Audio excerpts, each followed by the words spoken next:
After a lengthy search process, the University of Nebraska Board of Regents announced its preferred candidate to take over as system president.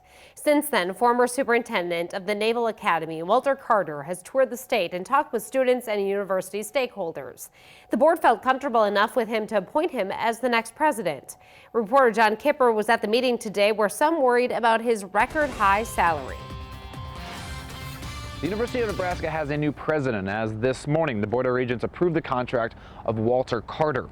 He could make more than $1 million a year with incentives, which is by far more than any president has ever made at Nebraska. We believe that we have found the person that we were looking for. It was an 8-month process, now over. The University of Nebraska made it official today, making Walter Carter the 8th president, replacing Hank Bounds, who surprisingly resigned in the spring. For Nebraska, Carter led the U.S. Naval Academy. Chairman Tim Clare flaunted Carter's commitment to education and says he checks every box. His character and integrity are second to none.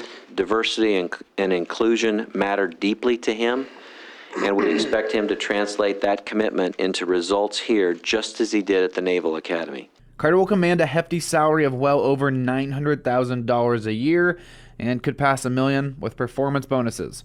When he takes over, he'll be the 4th highest paid president in the Big Ten. Elizabeth O'Connor of Omaha was the lone no vote. She says Carter is worth the price, but with layoffs and tuition hikes, she just couldn't stomach it. There are too many professors that are serving as adjuncts instead of at livable wages, too many students that are struggling to make tuition, worrying about their own future, and too much uncertainty in the future of the university's funding for me to feel comfortable with the proposed salary at this time. Regent Robert Schaefer cites the higher salaries of football coach Scott Frost and basketball coach Fred Hoiberg, saying Carter will have even more responsibility. Unbelievable the amount of responsibility that he's stepping into.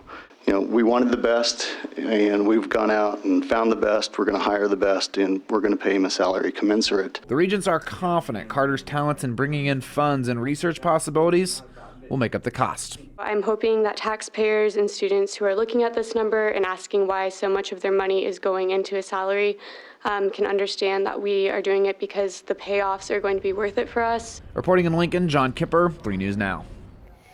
Carter is set to start in a transition period on December 16th and will begin in a full capacity at the start of the year.